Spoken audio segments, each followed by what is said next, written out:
Hello, everyone. Welcome. I'm the president of the Harvard Business School Club of Toronto. We're glad to have you folks with us. We are going to begin the session on the impact of the pandemic on gender equity. Can we regain the lost grounds? The session is being sponsored by our sponsors and friends at Thorek, Scott & Partners. Thank you to them for their support, and also thank you personally to Faith Thorek for thought partnership in co-creating this event together with us. And now I'd like to introduce our moderator, Heather Stark. Heather is the president of Stark Coaching and a leader in executive coaching and organizational development. Heather's practice focuses on helping clients with leadership development, strategic planning, and fostering an effective and inclusive culture. She's previously led workshops and discussions with the HBS Club of Toronto, focusing on navigating transitions and strategies to face pressure head on. Helping clients navigate the impact of the pandemic on culture, including gender equity, is part of Heather's daily work life. So she is particularly well suited for moderating this session today. And when we at the club had the desire to cover the important topic of gender equity, Heather and I started discussions right before the International Women's Day on March 8th, but then recognized the importance of the conversation continuing beyond IWD. So Heather led the creation of this event, and I'm excited to hear and learn from the panel, whom Heather will introduce now. Over to you, Heather. Thank you very much, Boris, for the warm introduction. As Boris mentioned, the genesis of this event was International Women's Day. But in addition, there were many conversations with this group and as well with Faith Thorek of Thorek Scott. She, is a great friend, supporter of women, and a pioneer in the formerly male-dominated executive search field. So thank you as well, Faith, for your help and partnership as we develop this. And in planning our discussion, we looked at many of the impacts that we've seen over the last year. There were several different articles that we went through, but, there's a few that I'll highlight right now. According to a recent article in the Financial Post, the Canadian Recovery Caregiving Benefit data suggests that women in provinces heavily hit by school closures are leaving their careers and taking up the burden of childcare during the pandemic. For example, in Ontario and Alberta, twice as many women as men have applied for the childcare benefit. Women who bore the brunt of job losses, layoffs, reduced hours, and childcare during over a year of COVID-19 lockdowns worry what a return to the workforce will actually look like for them after the pandemic. And according to the most recent job numbers from Statistics Canada, as of the end of January, Canada's economy had 858,000 fewer jobs than it did before the pandemic started. But those losses are not being borne evenly across the board. Women, especially ones who weren't earning much to begin with, are bearing the brunt of the job losses, as they made up the majority of the workforce in the hard-hit sectors like hospitality, retail, and the food industry. And according to an analysis by RBC published in March, nearly 100,000 working-age Canadian women have completely left the workforce since the pandemic started. That's a very startling fact to me. And this means that they aren't even trying to get a job anymore. The figure for men is 1/10 of that, a very different impact on men and women through this time. And one of the pieces of information that the four of us actually discussed was some data that came out from the Economic Forum. And what was very interesting is that a year ago, according to the World Economic Forum, we were just a mere 99.5 years away from real gender equity. Now, 1 year and a pandemic later, the World Economic Forum is saying that it will take 135.6 years. That's 36 years longer to reach gender equity. What the heck? So this, was one of the facts that actually, spurred the title of this conversation, and, really got us thinking a little bit more about what this would look like. And so that's why we have gathered this panel of very distinguished women to help us understand what is the impact that we're going to see from this. And so without any further ado, I would like to go through and introduce these extraordinary women. And I'll start with Penny Collenette. Penny has done it all, from the Prime Minister's office to a top executive at George Weston, from Harvard as a senior fellow to at the Kennedy School to adjunct professor at the Faculty of Common Law, University of Ottawa. Penny is not shy to share her opinions and is very well known as a media commenter and often writing for the Globe and Mail and the Toronto Star. Penny has served on numerous boards as a vice chair of the United Nations Association of Canada, and she is a tireless community fundraiser for causes relating to women and those living with disabilities. She is one of 62 founding visionaries of the Prosperity Project, a not-for-profit which serves to mitigate the effects of COVID-19 on women. To mention just a few of the honors bestowed upon Penny, she's been named one of the 50 most influential Canadians by Maclean's magazine, one of the top 100 women by the Women's Executive Network. She was awarded a Queen's Diamond Jubilee Medal, and she was appointed to the Order of Ontario, the province's highest honor. I'm so very happy to have this trailblazer on our panel. Next, I'd like to introduce Michelle Banik. She is an accomplished global C-suite executive with a distinguished career in human resources spanning a diverse portfolio of companies. Throughout her career, Michelle has established people strategies that propelled organizations forward during periods of growth or cultural and business transformation. Most recently, Michelle was the Chief People Officer at OMERS, one of Canada's largest defined benefit pension plans. During her 9-year tenure with the organization, Michelle played a key role in driving the people and culture agenda forward during a significant period of global growth and through international expansion. Michelle is currently on the board of directors for the Empire Company. She's also on the board of governors at Western University and the National Board of Directors for the Boys and Girls Club of Canada. As well, Michelle sits on a number of advisory councils she sits as a member of the Advisory Council at the School for Advanced Studies in the Arts and Humanities at Western University, and is a regular executive speaker mentor with the Growth Through People and Scale-Up programs at the Lazarus Institute. She is very passionate about diversity, equity, and inclusion, so that there is an assurance that there are unique perspectives around the table.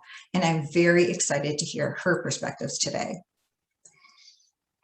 And Lee Koss is coming to us from Oslo, Norway, through the wonders of modern technology, which is so awesome. And it just, that's one of the things that's a benefit that's come out through this pandemic, is being able to connect in this way. Jen has many unique talents. She's a Juilliard-trained cellist. She's a graduate of Harvard University and of Oxford University and a fellow HBS alum. She has spent nearly her entire career focused on the consumer and retail sectors, having worked over decades in management, consulting, investment banking, and private equity before founding BRIKA in 2012. Jen is an active angel investor in the consumer space and loves connecting with, mentoring, and learning from fellow entrepreneurs. She has worked with thousands of small business owners, helping her understand the logistical and real-world obstacles that women face in economic attainment. She is also a founding partner of the Springbank Collective, which invests in early-stage companies building the new care economy and to support solutions for all working women and working families across the themes of career, care, and household consumer. The Springbank Collective has actually been working in partnership with Pivotal Ventures, the Melinda Gates company, to launch the State of Care report for 2021. Jen, I'm really excited to hear some of the preliminary data looking at the impacts of the pandemic on women. I'll turn it over to you now so that you can share some of the insights you've gleaned from this. Thank you so much for the introduction, Heather, and so honored to be on this panel with Penny and Michelle. truly, and from very far away, as you said. So greetings from Scandinavia, where gender equality, by the way, is we're in the top 3 in the world. So we should be sitting pretty happy over here. But that actually leads to an interesting point, which is I think Scandinavia has a deep structural infrastructure that is supporting women and working families. And I think that's something that we see from Springbank Collective's perspective that lacks these structural barriers that are allowing women to succeed in work and in life and definitely in the home. So you mentioned this report that we are working on. So first of all, just as a brief background, Springbank invests in the tools and the services to support women and working families. And we believe that the gender equality lens for investing is really sort of like a gateway to bigger secular themes out there right now. So future of work, aging population, the sandwich generation, and productivity, like the productivity revolution being brought home. And we have since 2019 made 20 investments and have really seen incredible innovation in career in 3 categories: career, care, and consumer. And we continue to find more every single day, especially post-COVID. And as you know, I mean, I think a lot about how women on average were already doing about twice as much of the unpaid care in the home as men. Then they were leaving and downshifting just in droves. And that's just speaking about all women, but then you think about women of color and it was even worse. I think there was a deep disparity too, with parents who had very young children. I'm a mother of 4 children from the ages of 4 to 10. And so, you know, I was feeling those struggles deeply. And I think all women particularly were feeling pretty exhausted, pretty burnt out and under pressure. There's one stat that I just find really shocking, because as you think now, for every woman who dropped out last month, there were 2.2 men going back. And that's just to say that like women aren't returning, and that's a problem. So the work that we're doing, it's very exciting. We have a report next month launching, co-launching, called the State of Care Report, and it is in partnership with Pivotal Ventures, Melinda Gates' company, and the Holding Co. And we basically deep dove into 5 key areas, and then I'll share sort of some key thoughts on this one specific piece of work which we did. But those are, we are going to size the care market and really figure out the future care market growth. We're looking at household management, how, you know, what is the willingness to pay for time-saving products and services. We are doing a deep dive into aging in place, and then talking about payer tailwinds sort of in the future. So employer care benefits, and even an analysis a bit on Medicare and Medicaid. So I think there's going to be a lot of things coming out of this report we're very excited about. We had a piece of original research that we did where we conducted research with and interviews with over a dozen benefit brokers, innovators in the space, and care benefit HR leaders. And there were some themes there, which were one, biggest one is we cannot unsee what has been seen. So what COVID did was really reveal the things that were lying underneath all along. And now, unfortunately, they're right in our face and have, you know, completely been brought to bear. Secondly, COVID exposed these acute needs around care that were very pandemic specific, but these are going to be chronic ongoing needs. And so when employers are thinking about addressing that, this is something which is our third point around employees not only expect to get benefits where they are receiving care at work and also, you know, allowing to thrive at home, but those people who are in charge of benefits are also recognizing that these things are not just nice to have, but deeply essential. So I think it's going to be really interesting to see kind of how people react to the data and what we found, but it's certainly an exciting time. And I think really, to be honest, as we'll talk later, a hopeful time to be thinking about innovation in the space. Thank you for sharing that, Jen. You know, this brings, there's been all these terms sort of describing what this is, you know, the the she session and the need for a she recovery. It's those are tongue twisters, really describing that impact of that the pandemic has had on women. And the Prosperity Project in Canada has conducted tracking polls for the Pulse of Wellbeing, and in March published the 2021 annual report card on gender diversity and leadership, and had some very interesting results. Penny, I know that you have been very involved with this, and it would be great to hear a little bit about how you got involved with the Prosperity Project and what it means to you.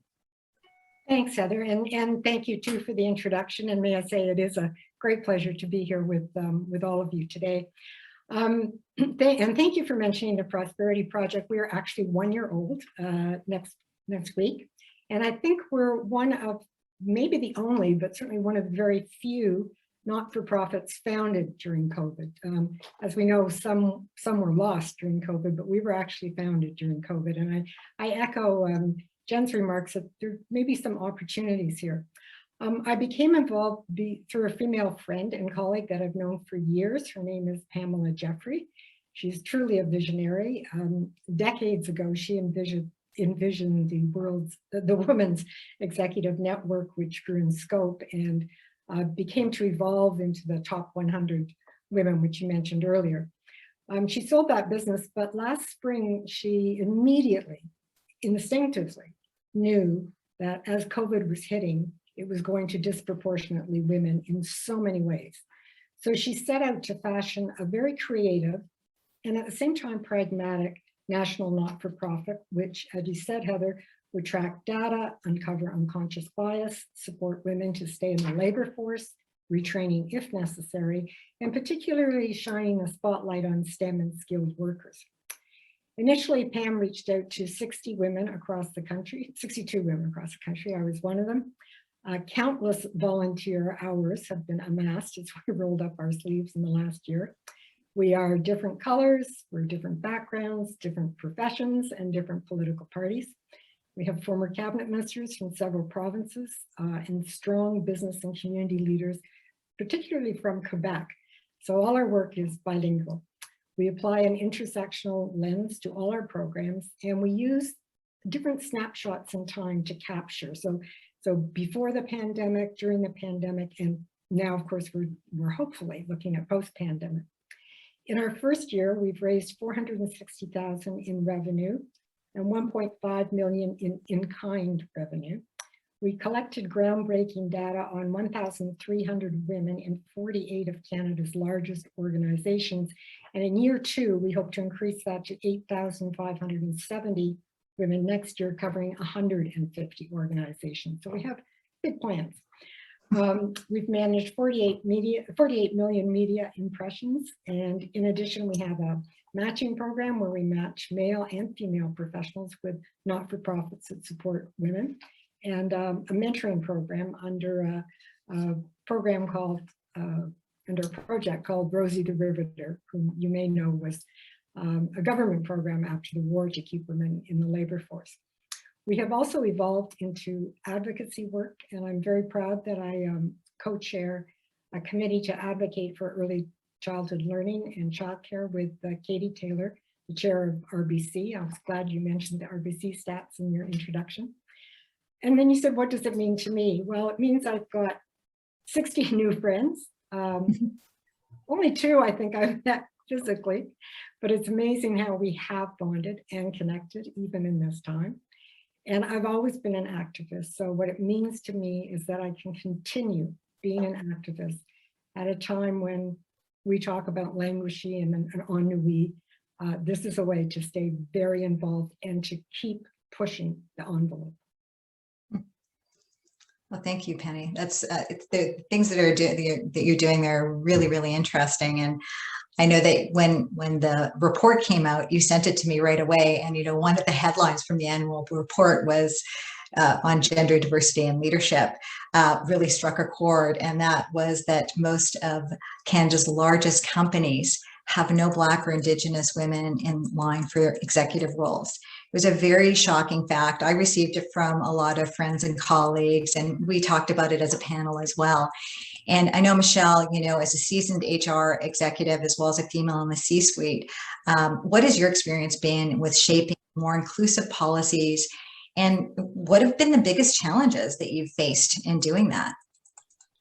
Yeah, thank you so much, Heather, for the warm introduction earlier. And I'm thrilled to be here alongside Penny and Jen. You know, I think there are different definitions of the word diversity and inclusion. And to me, diversity is everything that makes each of us unique. And so inclusion is about taking all of those unique characteristics that people bring with them and making sure that you have a workplace where everyone can succeed because of and in spite of those unique qualities. It's also about creating the space where people can engage in mutual learning. So building inclusive cultures is equally about building a learning culture. True inclusion is also quite difficult to achieve, as there are a lot of social and psychological dynamics that can get in the way. But organizations and leaders still need to do the work, even if it's hard. And while each organization's journey and approach may be unique, as it should be, you know, there are three key things that I think are typically considered, and three challenges I think that well-intentioned leaders and organizations maybe lose sight of from time to time. So you know, first it starts with commitment from leadership at the top, from the CEO, the senior executive team, and the board of directors. And so if you are participating in today's session and you represent the CEO, you are the CEO or a member of the senior team or on the board, and these topics are not surfacing, I would encourage you to ask why. So this commitment is not only about investing the necessary resources, it's also about the commitment to the strategic importance and imperative of cultivating greater diversity, equity, inclusion, and belonging. Many organizations go a step further, actually, to embed that leadership commitment by establishing diversity and inclusion leadership councils. The CEO is often an executive sponsor, and these councils typically represent a cross-section of diverse leaders across the business and across regions, if that's relevant. And through active engagement, the council oversees the execution of the strategy and making sure that there are measurable outcomes and become champions across the organization. So leadership commitment is first. You know, with that in place, organizations also need to understand their current talent landscape. If you're looking to change or evolve or transform, you need to understand your current state. And based on the type of information you may have collected to date, you may already have a sense about the priority areas of focus for your strategy. Or you may need some help in determining the best approach to gather current data. I've known organizations who have had a baseline understanding of their talent from employee experience or engagement survey data, and other organizations who have decided that what they've collected to date wasn't sufficient enough. Each organization's approach is unique. My encouragement would be to not let the lack of robust data get in the way. You know, you need to start someplace, and the robustness will come over time. So once you've got visible commitment from leadership and you've got an understanding of your current talent landscape, the third consideration for leaders and organizations is about listening and learning. And frankly, when we learn, sometimes we need to unlearn.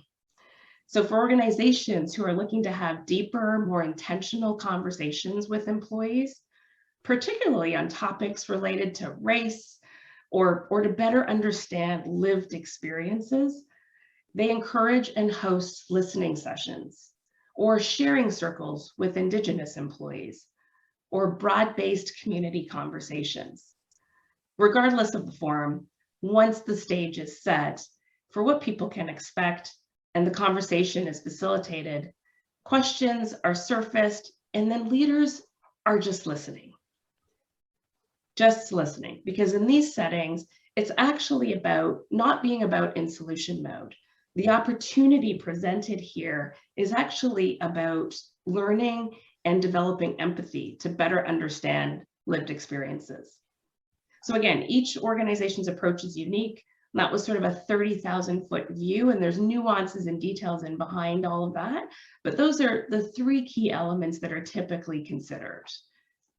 When it comes to challenges, I think that even some of the most well-intentioned leaders in organizations at times lose sight of what I see as 3 important things: psychological safety, humility and curiosity, and the people manager. So it's fitting today that our conversation is hosted by HBS Club of Toronto, because the individual who pioneered the work related to psychological safety is now a Harvard Business School professor. Amy Edmondson's work in the late 90s on psychological safety really surfaced from research she was doing into how hospital teams can prevent medical errors. Through her research, Edmondson discovered that the higher performing hospital teams actually had a climate of trust and respect and openness that made them feel comfortable to report the errors.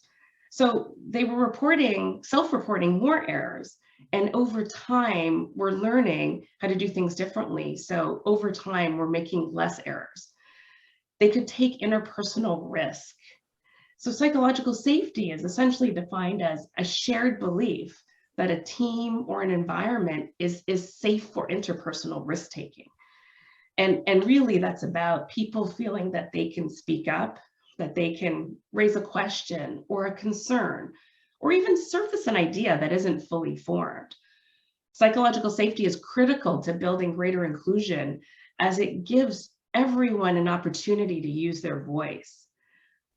So alongside a climate of openness, respect, and that trust, you also have an opportunity as leaders and organizations to lean into and role model humility and curiosity, which I think can be difficult for some leaders. But stepping into confident humility means saying, I don't know the answer to that question, but I'm going to find out. And I might even need some help in finding out the best answer. Curiosity is having a desire to understand how others view and experience the world, and really embracing a tolerance for ambiguity. Staying curious allows us to welcome new thoughts and ideas. So taking the time to demonstrate humility and curiosity can deepen trust and humanize leaders in a powerful way, particularly as you embark on conversations that might be uncomfortable. And the final challenge I'll note is the importance of the people manager. To achieve optimal outcomes and inclusion, it needs to be felt at 3 levels: at the individual level, at the work group level, and at the organizational level. So you can have environments where the most senior leaders have the right level of commitment, and the organizational practices are maybe evolving in a positive way. But if managers are not given the right tools to promote and deepen inclusion, a disconnect can form. Because what the organization says is a priority and the actual employee experience is different. So the role of the people manager is incredibly important. And I would encourage everyone to keep that in mind as you start to shape these conversations more intentionally. Thank you, Michelle. I think that's great insights. And I'd also like to turn over to Penny now, who's held high positions in government and as an executive and has been advocating for women for years. And in fact, when you were director of appointments for the Prime Minister's office in the 90s, I believe the number of female appointments to federal public positions increased by 10%. And so that's like a fantastic stat to have.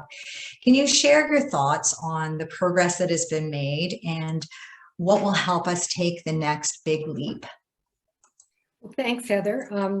Yes, the stats did go up. There was some blood on the floor after. It worked. It's a big question about progress, and I imagine that we all, through our lived experience and maybe our sector of interest, will have different perspectives. So if you don't mind, I'm going to answer that question through my lens of law, politics, and a little bit of history. I'm not alone in this regard. Heather, you mentioned the World Economic Report in their gender gap for 2021, the political empowerment gap was the widest of the 4 they looked at, which bothers me deeply. So has there been progress? Yes, definitely. I can assure you from my age that in terms of data and legal reform, women have made progress. But at the same time, in terms of attitude and culture, the progress is far too incremental. And I'll give you an example of that in a minute. Bottom line, you said asked about the next leap. The bottom line is the next leap has to be much faster, and it has to be much fairer. Michelle mentioned this, and so did Jen. We need more equitable care systems. We can no longer devalue the unpaid or low-paid labor of women. And if this pandemic has taught us anything, it's how much we need to appreciate our caregivers, frontline workers, our cashiers, grocery clerks, many of whom are women. I was quite naive when I was a young woman. I was active in politics and human rights. I didn't really see or understand any roadblocks until at the age of 37, I went to law school. That's when my naivety turned to quite a bit of horror, as I realized how systemically and terribly, in some cases, the law designed by men had bound women. We were initially chattels, as you know. We couldn't own property. We could not vote. Even when we finally got the right to vote in parts of Canada in 1918, it was not until 1940 that Quebec women won the right to vote in provincial elections. Fast forward to the Charter of Rights and Freedoms in 1981, you would have thought we'd be a bit more with it. We still had to fight for equality rights, which is now enshrined in the Charter, Section 28. We were not allowed to be appointed to the Senate until the Persons Case of 1927, a leading constitutional decision which paved the long road towards equality. That was 1927. You know when we reached gender parity in the Senate? December of last year. 93 years. 93 years. Come on, that's why I'm saying the next leap has to be faster. And you can also see why I'm saying that the progress is just too incremental. There used to be just a few women in the House of Commons. At times, there was only one. Women now hold 32% of the seats as of the last federal election, but that's still far from 50%. Now, at least we do have gender parity in our federal cabinet, which is a great thing. In the provinces, which are going to be very important for childcare, we have 10 male premiers, 2 male territorial leaders, and 1 female territorial leader. 10 male premiers. I'm not sure how we got here, because we were doing better a few years ago. We have had a female prime minister, Kim Campbell, who contributed so much to Harvard, and I was delighted that when I was there, she was also there.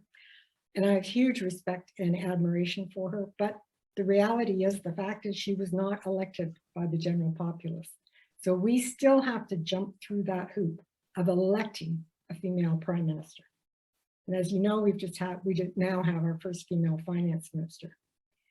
We also know that racialized women and Indigenous women have had a much harder time than those of us who were probably white women fighting these battles, because they were also fighting layers of discrimination and prejudice.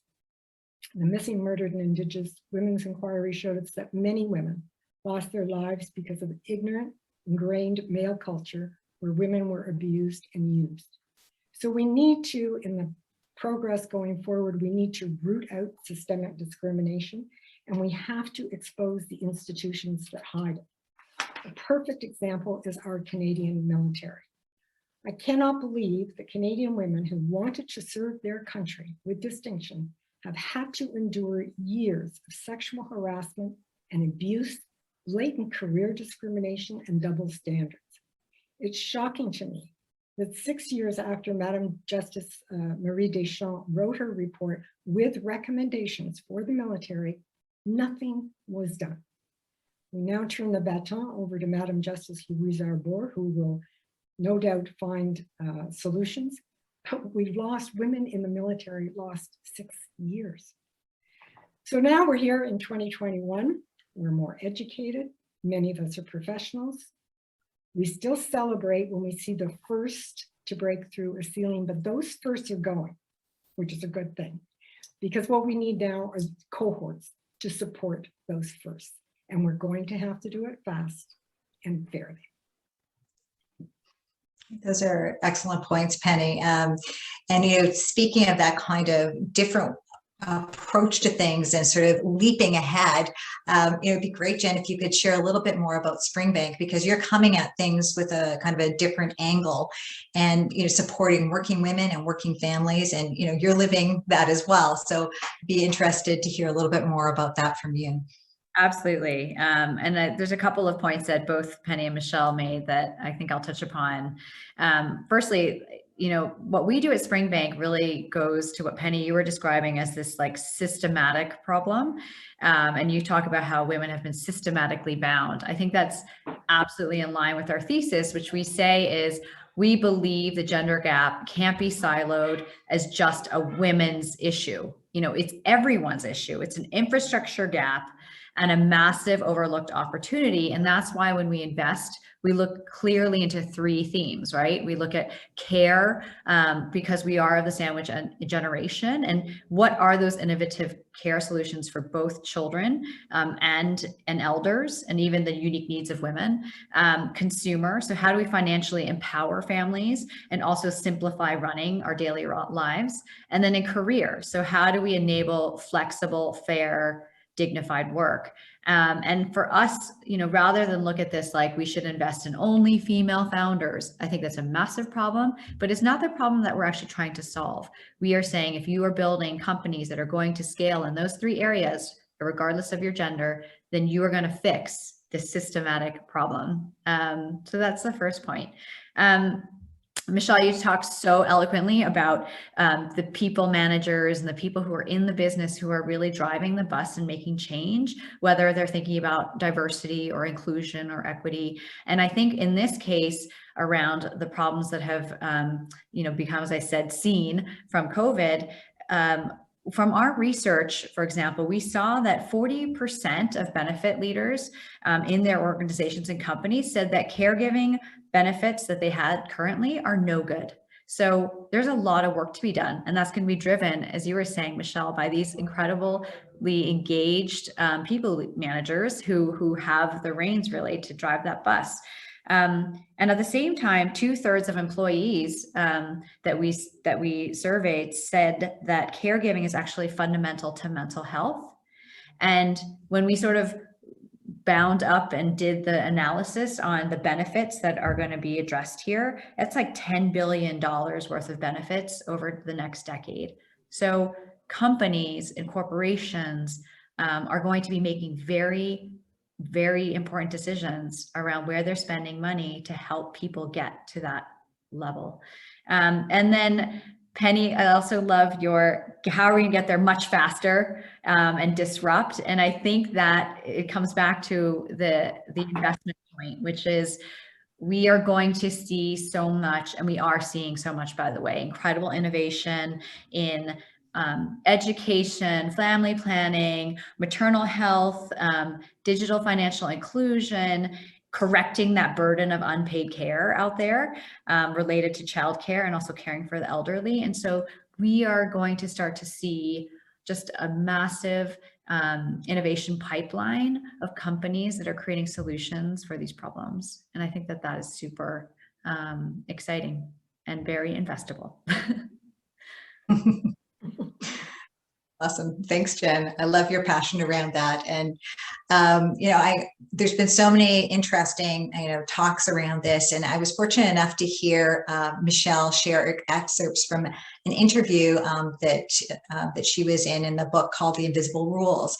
And Michelle, you spoke about the challenges of a hybrid work environment, where some people are home and some people are, in the office, and, the conversations that happen, being part of the conversations, not being part of the conversations, turning off the Zoom camera, and then the conversation that happens in the hallway if you're not there.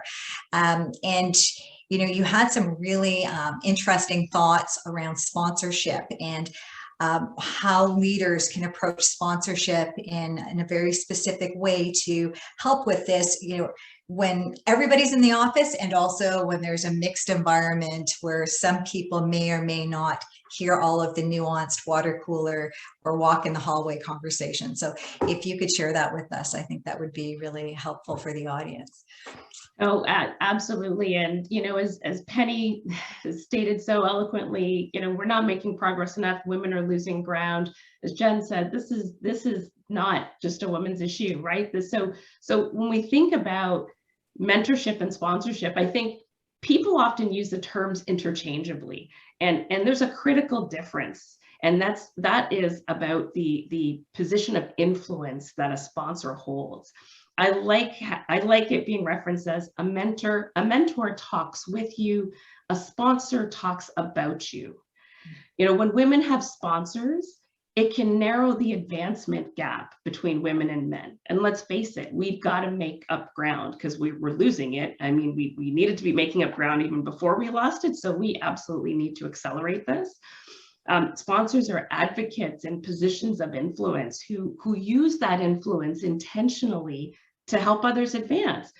They're often senior leaders in positions that are more senior, who actually make or in the rooms where decisions are being made.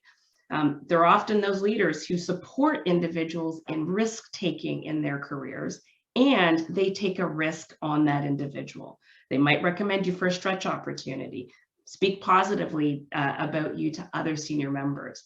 So, you know, so to the men who are participating here and who are allies to us, my ask is really direct. Please step forward and sponsor women. And if your organization doesn't do this in a formal way, tell them that you will lead the effort. My second ask when it comes to sponsorship is, if the woman you're going to sponsor looks like you and has had a similar lived experience as you, sponsor 2 women. And intentionally seek out a woman whose lived experience is different than yours and who doesn't look like you. We heard from comments Penny made earlier that the burdens are not borne equally across all women. And so we need to accelerate efforts to close that gap for all women. Doubling up on this effort not only sends a message of commitment, it will accelerate, or has the real potential to accelerate, the number of women in leadership positions. And we need to get going on this. So those are my thoughts on sponsorship, Heather. Thank you very much. That is such an important lesson for all of us, I think. So thank you for sharing that. And, you know, one of the things that is a real challenge is the challenge of care for children. And I know, Penny, you've been a longtime advocate of this, and you're very involved with this through the Prosperity Project as well.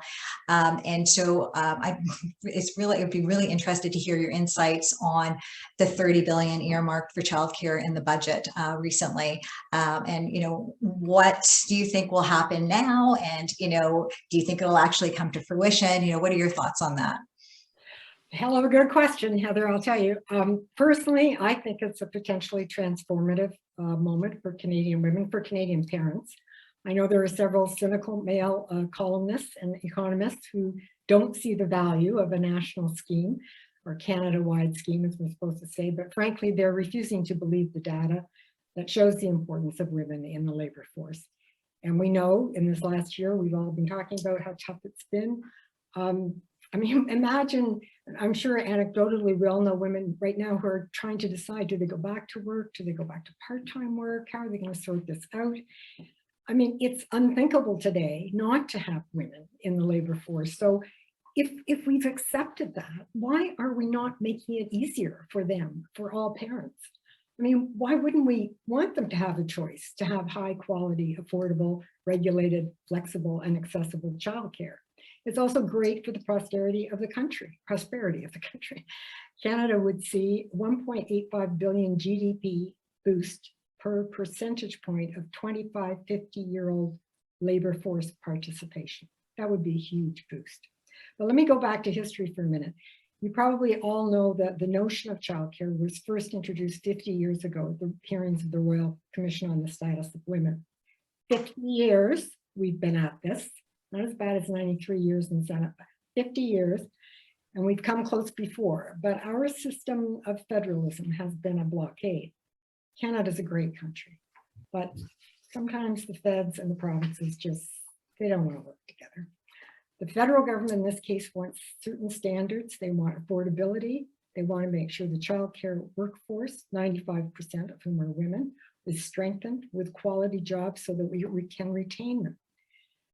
The provinces understandably don't like being told what to do. Their responsibility is delivery of services, and they don't want the feds poking their noses into their domains. It's understandable, but if we could just, and this is the first big thing, if we could just get past these turf wars and concentrate on what is good for the country and for parents, we might just come up a winner. Heather, you said the feds are offering $30 billion. That's over 5 years to get this going.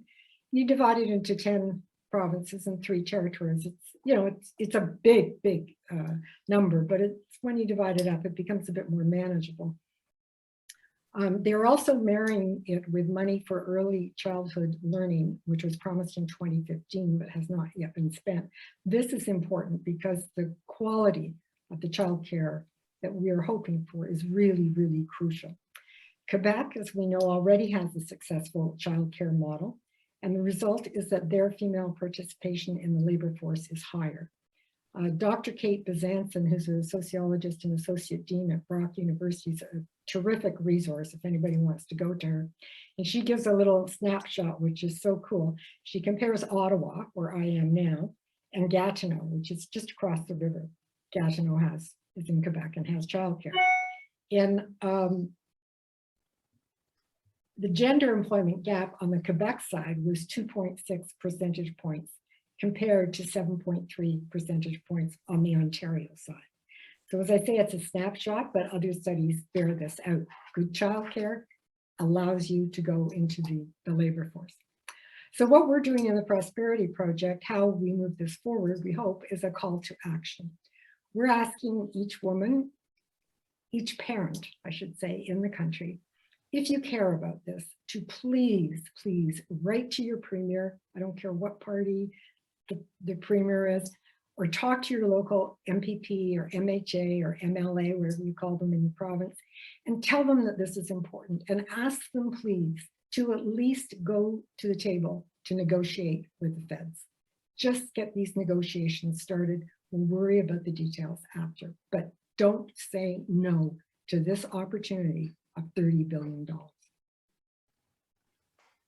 That's very interesting. And I know, Jen, where you are, it's a very different situation, right? But you are a mother of 4 children, 4 young children. And I know when we talked, you were like, oh, I just want my kids to be in school, you know, as many parents do. But, you know, how has COVID impacted you and your world as an entrepreneur and as a mother? Oh, wow. I think the school point actually is really critical. And where I'm sitting in Oslo, it was high on the agenda from day one, which was how do we keep the schools open, almost, you know, top priority, knowing that parents at home are suffering and that children at home are suffering as well. So I think that school piece has been really critical to making things work. And at a time when it wasn't open, they really left it open for people who were on the front lines and making that a priority. So it's pretty amazing. And I think you guys all know that the countries that had done so well with COVID and managing the rates and the death rates were run by women. Those countries were run by women. And I think there's something really clear to be said about that. It's not just pattern recognition, it's reality. So I think Norway did an exceptional job at that. And I was very lucky to have my kids stay in school, all 4 of them, and that allowed me to work, you know, productively with the thousands of Zoom calls that I've hosted and been a part of incessantly for months on end. So hopefully we'll all see each other post this in person. Definitely, and I'm being reminded of the time. We've covered a lot of ground here, and it certainly has been an interesting and insightful discussion. Thank you. If you don't mind, I wanted to ask you of the following. In terms of the topics you've covered, Michelle, you talk about intentional conversations. Penny, you've mentioned the progress is too incremental, and you're talking about people are reaching out to political leaders and provoking further dialogue, further change. Jen, you talk about empowering flexible work and the kind of spending decisions that are soon to be made. School peace is important. Wondering, what do you see as the role of men as allies to help make the changes, make the progress, and achieve some of the things you've talked about earlier in the panel? What can we do? Well, the role is absolutely crucial. I mean, we need you. We need you. And we don't want silent partners. We want you to speak up. And, you know, I think in terms of parents, I mean, come on, you know, the things that are being suggested and that we're going to need after COVID are good for all families. So yes, and I think for women, when men speak up and support us, we need to give you a shout out, a big one. And so I'll give one to a man, Goldie Hyder, who's the president and CEO of the Canada Business Council, who has been incredibly supportive of childcare and early childhood learning. So for anyone that knows Goldie Hyder, Goldie, thank you. It's fantastic. Just building on what Penny said, I couldn't agree more in that we absolutely need men as allies in the room, standing in front of these issues, you know, with us. I mentioned sponsorship. That was a pretty direct ask, and I was pretty serious about that. And let's move forward. And I think that as Penny suggested, you know, men should be celebrated for that as well, because, you know, we are all in this. And yes, the, you know, gaps between how quickly people are advancing in organizations need to be narrowed, but we need to do that together. And so I know in my personal life, I've had a number of men who've been incredibly supportive of me in my career, and I'm incredibly thankful for that. And I know that they pay that forward, and I get to pay it forward as well. So let's just keep everybody at the table. Sounds great. Yeah, I mean, I'd say one thing, I think I talked about this in the beginning around the unseen is now seen. And I think it goes in the home as well, which is the invisible work that women were doing has now become visible. And I think that a lot of men have been somewhat surprised to see how much women are actually doing in the home. There's an interesting book and sort of framework that Eve Rodsky, who is an author, has written about called Fair Play. And you should look it up if you haven't, but it's almost like a card game where you put out every single task that is being done in the home, writing them out, and then divvying those up like playing cards. So you can actually fairly, you know, do the workload at home like in an equal manner. So I think that's one interesting thing. The second thing I would say is a structural one. I'd love to go back to this idea of like, how do we build that really solid infrastructure that supports gender equality? And that goes to men advocating for paternity leave. So as you know, in the United States, it's a rarity. And when it's given, it's actually rarely taken. In Canada, it's better, I'd say, but also sometimes rarely taken. And I think here in Norway, for example, paternity leave is a norm, and it's a use it or lose it policy, and almost 100% of men are taking it. And when you start to see that structural norm in society, a lot of things change. And I think that so men should be advocating to spend some more time with their children at home when they're born.